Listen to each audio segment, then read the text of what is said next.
Assalamualaikum warahmatullahi wabarakatuh. Bapak Ibu guru, para mahasiswa, program studi pendidikan anak usia dini, dimanapun Anda berada, pada perjumpaan kali ini kita akan mengulas lebih lanjut bagaimana menyusun proposal penelitian PAUD. Pada pertemuan sebelumnya, kita telah mempraktikkan cara menyusun latar belakang. Nah, Bapak Ibu dan mahasiswa sekalian, pada kesempatan kali ini kita akan melanjutkan dengan mempraktikkan bagaimana cara mengembangkan paragraf atau kalimat yang ada di latar belakang penelitian atau latar belakang proposal penelitian kita. Maka dari itu, simak baik-baik mulai dari awal hingga akhir dari video ini.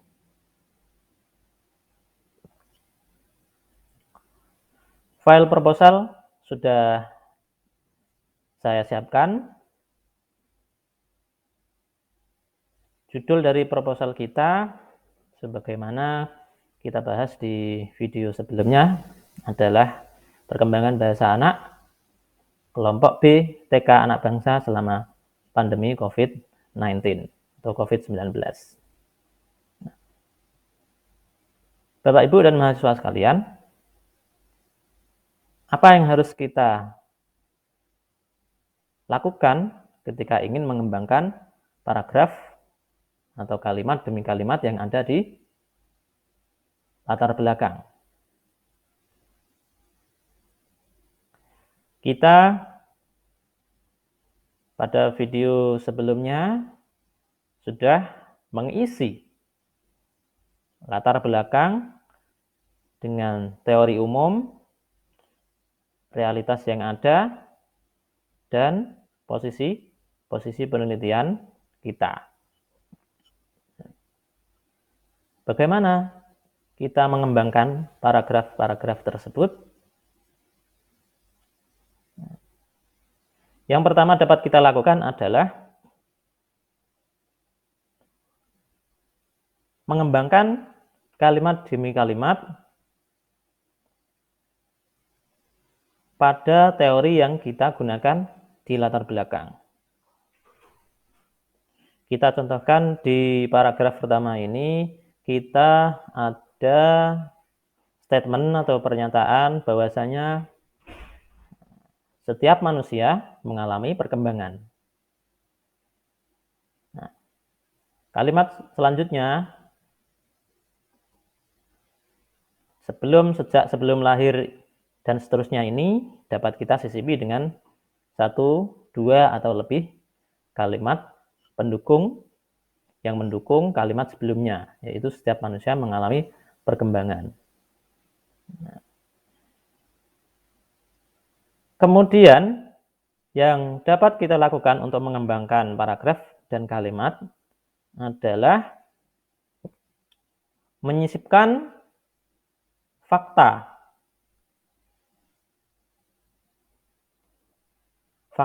dan data.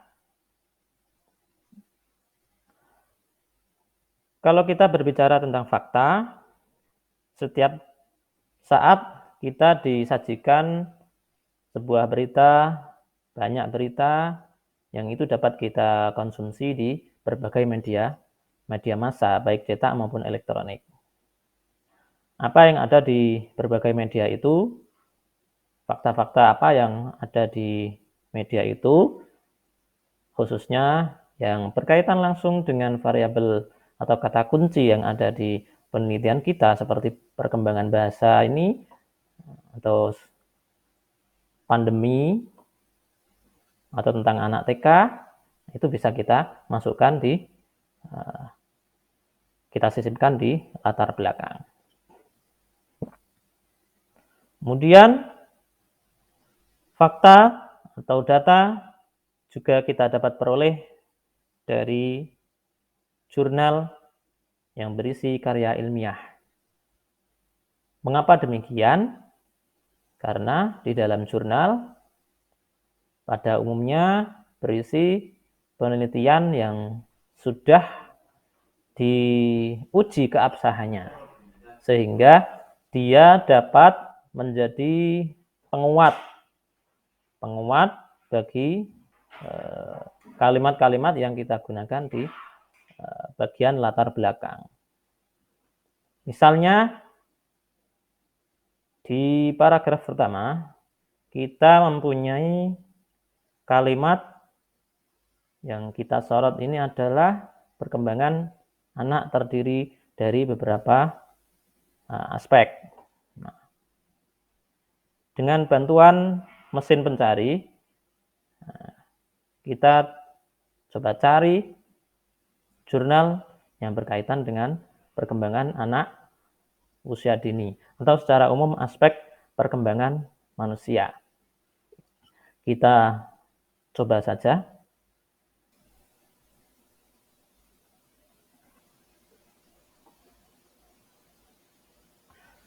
Bapak Ibu bisa mencoba mengetikkan kata kunci aspek perkembangan manusia, jurnal, kemudian file tab PDF untuk mencari referensi tentang aspek perkembangan manusia. Misalnya kita dapat gunakan referensi ini dari UT untuk kita cari kalimat yang sekiranya dapat kita masukkan di latar belakang. Kira-kira kalimat apa untuk aspek perkembangan manusia?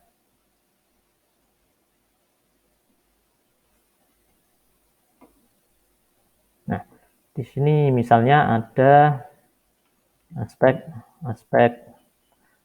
perkembangan.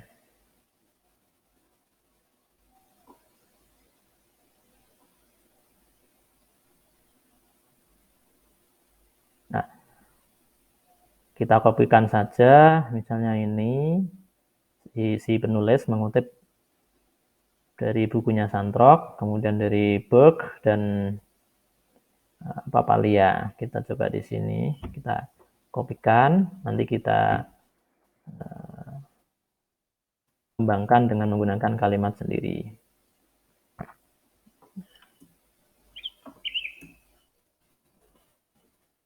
Nah, ini Bapak, Ibu, dan mahasiswa sekalian.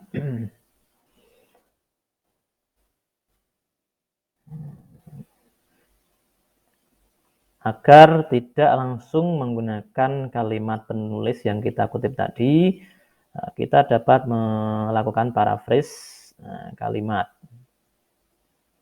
Misalnya,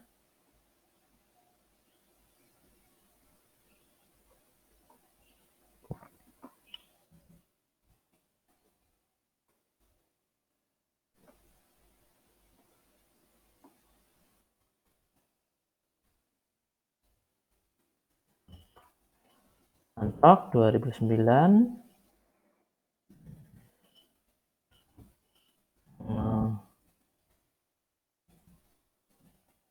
kan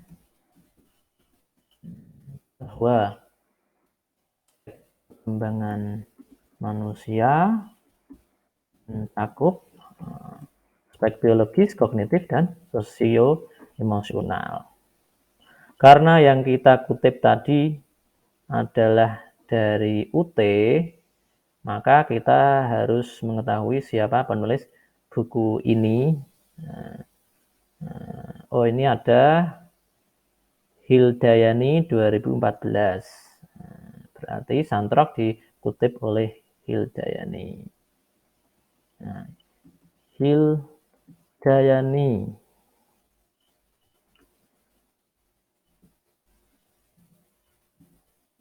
2014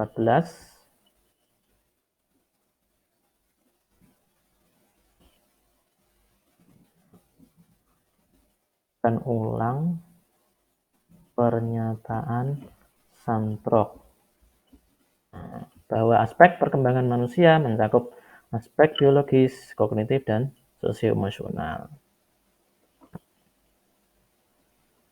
Kemudian Burke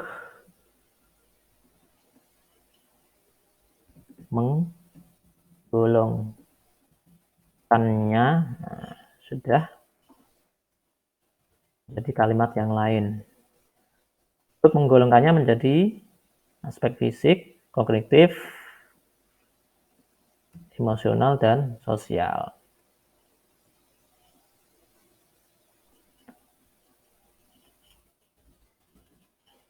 Sementara itu, Papalia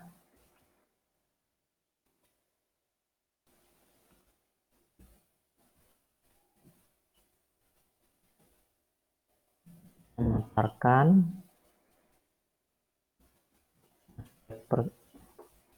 aspek perkembangan manusia yang terdiri atas fisik, kognitif, dan psikososial. Nah, jadi kita masukkan ke paragraf yang kita tambahkan tadi.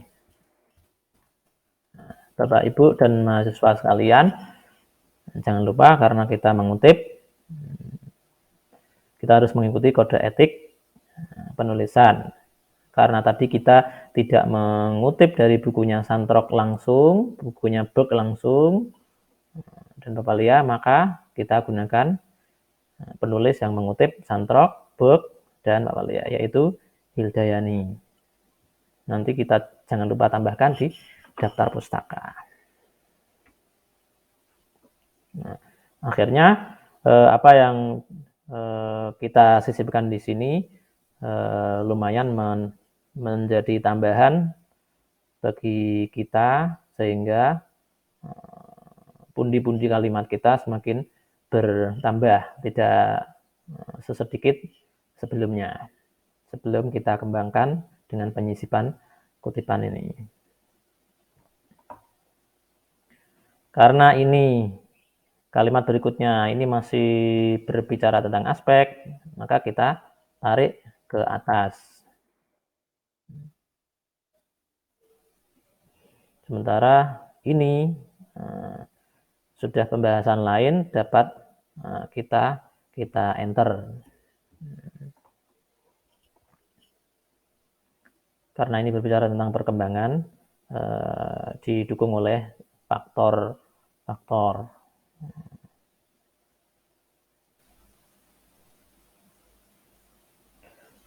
Pada kalimat ini, Bapak, Ibu, dan mahasiswa sekalian, kita dapat menambahkan atau mengembangkannya dengan kutipan lain juga. Maksud saya kutipan juga. Nah, kira-kira yang perlu kita tambahkan adalah kita coba cari di referensi yang kita gunakan tadi.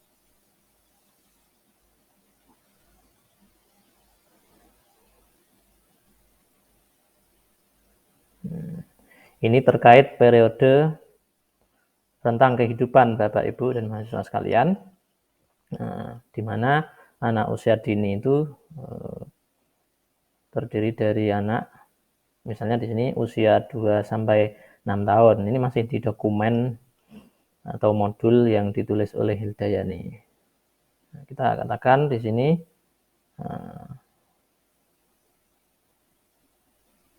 kita kutip kalimat ini,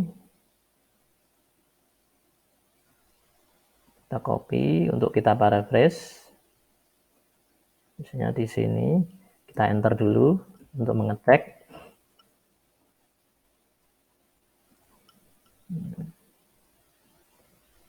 Tadi usia 2 sampai 6 tahun.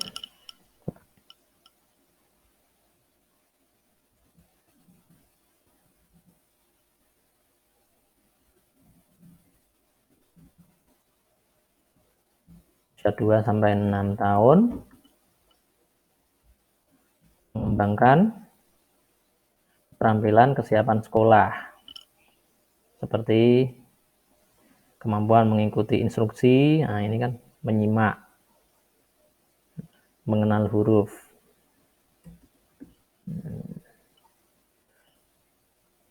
Dan menghabiskan banyak waktunya untuk bermain bersama teman. Artinya perkembangan anak, perkembangan ke 6 aspek yang kita sebutkan di atas ini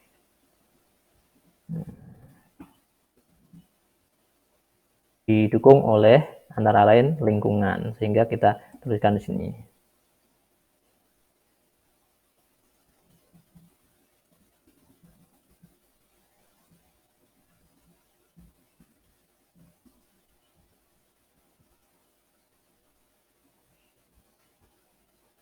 Nah, kita garis bawahnya di sini, bermain bersama teman, sehingga kaitannya dengan kata yang ini tadi. Nah, kemudian kalimat berikutnya, hal tersebut didukung pula oleh perkembangan berpikir dan bahasa. Nah, ini bahasa. Karena tema kita adalah bahasa. Ini hal tersebut kita ganti menjadi hal itu di Jepang juga oleh perkembangan berpikir dan bahasa.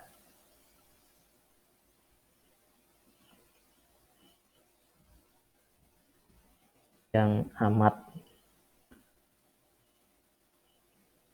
besar, perkembangan yang amat besar pada masa ini.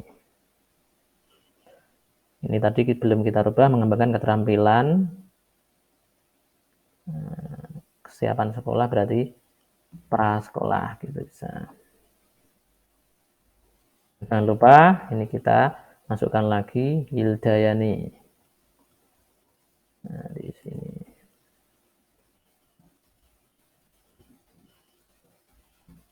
Ini manual Bapak Ibu, tapi kalau yang ini ada tandanya seperti ini, kita menggunakan Mendeley pada sebagaimana kita jelaskan di video sebelumnya.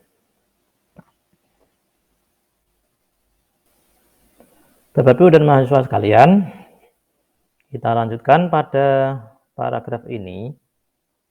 Sebelum kalimat penguasaan bahasa dan seterusnya ini, sepertinya dapat kita sisipkan kalimat yang berisi tentang pentingnya penguasaan bahasa. Nah, kira-kira pentingnya penguasaan bahasa seperti apa? Kita coba cari referensinya. Masih di jurnal.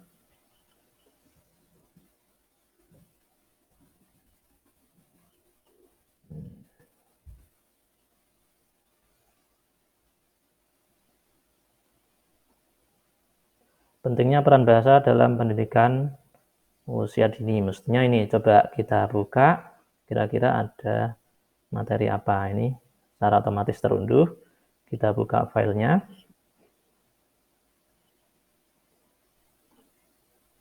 Nah, pentingnya peran bahasa dalam pendidikan anak usia dini yang ditulis oleh Muflihah.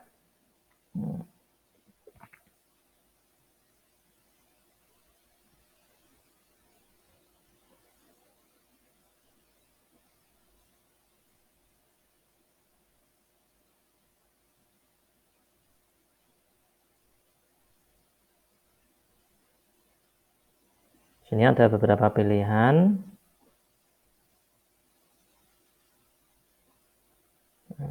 Mana yang dapat kita kutip.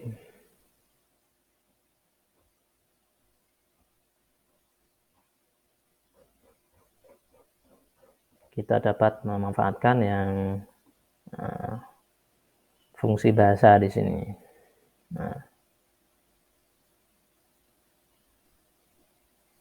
Nah, ini dapat kita kutip di sini.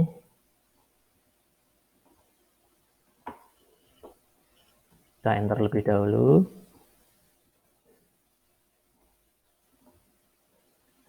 Jangan lupa kita tengok penulisnya nanti untuk kita cantumkan.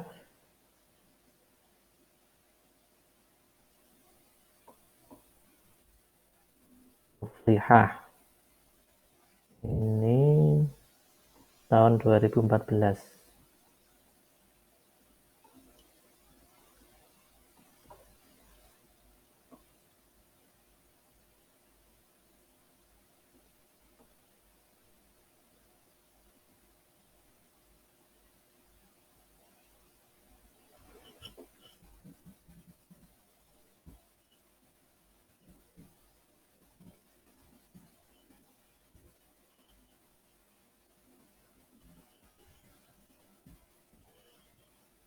Muflihah menyebut bahwa bahasa merupakan alat komunikasi.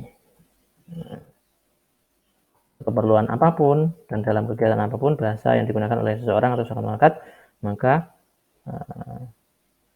kegiatan tersebut bahasa digunakan sebagai alat komunikasi. Untuk keperluan apapun, untuk keperluan apa saja, dan dalam kegiatan apapun, seorang atau suatu masyarakat menggunakan bahasa.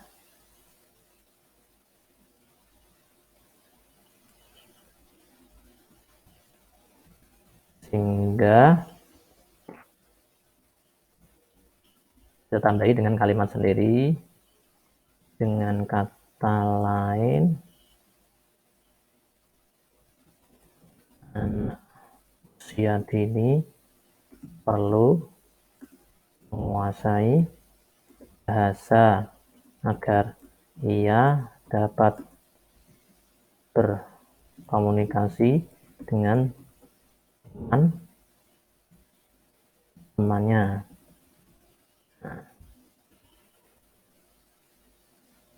Nah, ini kalimat kita sampai sini.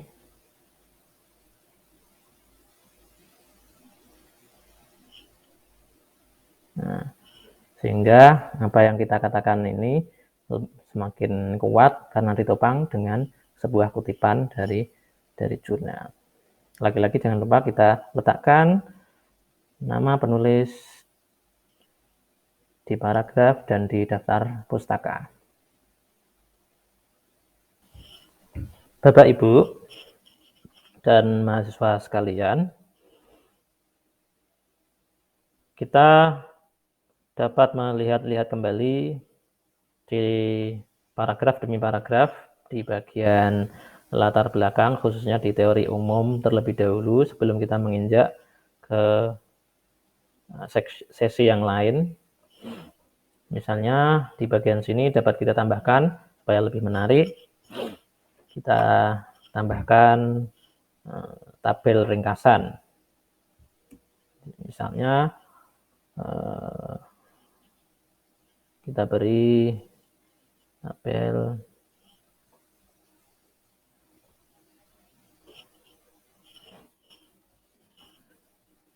kasih satu saja. Nah, kemudian ini versinya Santrok. Nah, kita kutip di sini. Dan versinya Berg kita tuliskan di sini. Tapalia di sini. Nah, sementara Permendikbud kita tuliskan di sini untuk memudahkan pembaca ringkas bacaannya sehingga tidak butuh waktu lama untuk menangkap apa yang akan kita sampaikan melalui tabel. Nah, karena di sini pada intinya di paragraf ini ada pembicaraan tentang aspek perkembangan manusia. Nah, kalau Santrok, nah, di situ aspeknya ada biologis, kognitif, sosioemosional. Nah, kita copy di sini. Kemudian Berg dengan bunyi yang hampir sama.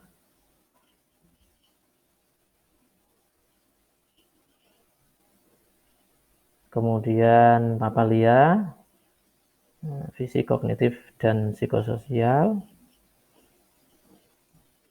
Sementara Permendikbud ada 6 di sini. Nah, ini lebih banyak.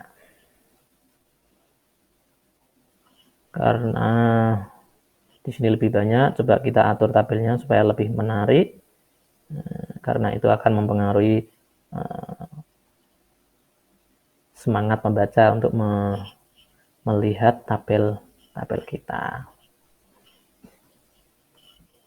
Nah, ini kita jangan lupa kita beri reference Bapak Ibu dan mahasiswa sekalian.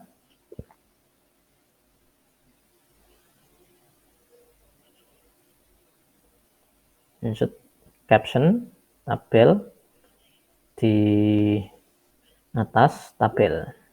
Ini tabel 1. Kembangan.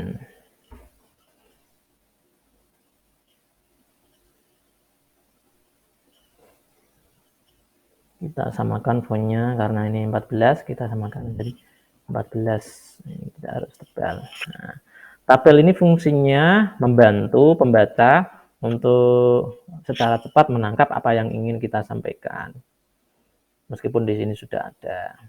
Bila perlu di sini tambahkan.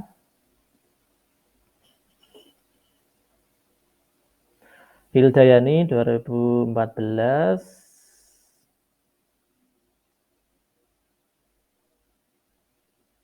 sebagai atau seperti ada cross reference kita tabel. Nah, tabel 1 karena butuh tabel 1 saja tanpa caption yang panjang, kita exclude di sini. Insert close. Nah, kita muncul di sini.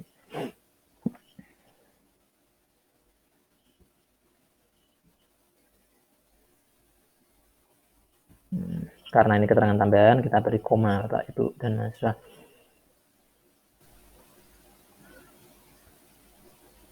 Bapak Ibu dan mahasiswa sekalian, tadi telah kita singgung bahwasanya ada beberapa hal yang dapat kita sisipkan dalam rangka mengembangkan kalimat demi kalimat, paragraf demi paragraf di latar belakang proposal penelitian kita. Tadi ada penguatan teori, kita lengkapi dengan kalimat-kalimat pendukung untuk mengembangkan kalimat utamanya. Kemudian pilihan kita ada fakta atau kutipan dari jurnal yang itu bisa memperkuat pula kalimat-kalimat yang sudah ada. Nah, di samping itu ada berupa tabel. Nah, pilihannya selain tabel juga kita dapat gunakan di sini di bagian realitas yang ada persentase. Nah, ini dapat kita lengkapi dengan diagram sehingga tampilannya tentu saja lebih eye catching nantinya. Kita dapat supaya tidak terlalu banyak dapat kita masukkan di sini. Insert diagramnya.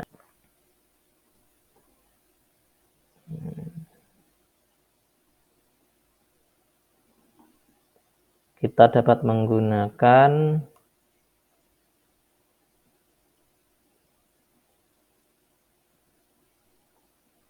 diagram yang seperti ini Bapak Ibu dan mahasiswa sekalian. Ini kita masukkan di sini. Ada berapa bagian? Di sini ada 1, 2. Nah, ini 1, 2, 2 dan 3. Nah, kita coba masukkan.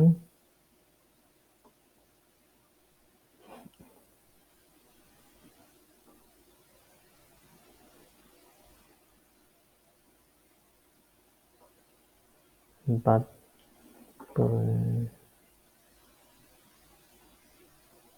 40%-nya 26, katakanlah ada 12. Kemudian ini full time.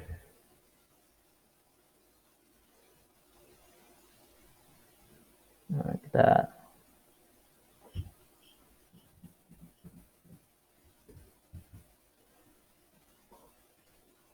kemudian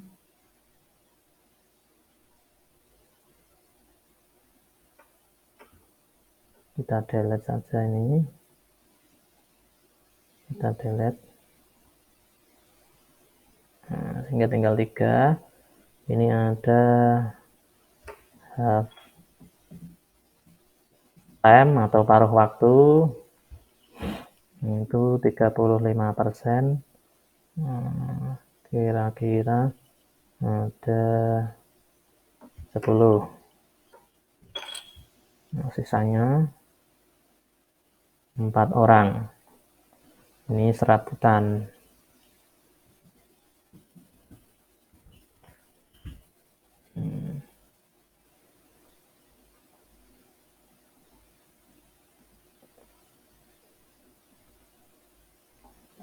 Sehingga kalau seperti ini akan lebih menarik lagi Bapak Ibu dan mahasiswa sekalian. Ini jangan lupa kita reference, kita insert caption, karena ini bentuknya gambar, kita tuliskan gambar di bawah gambar 1.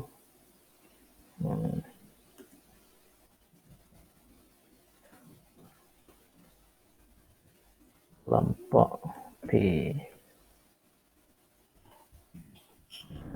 Untuk mendukung, memperkuat data di latar belakang yang kita susun, Bapak Ibu dan mahasiswa sekalian. Demikian praktek dalam rangka mengembangkan latar belakang penelitian atau proposal penelitian di bidang pendidikan anak usia dini.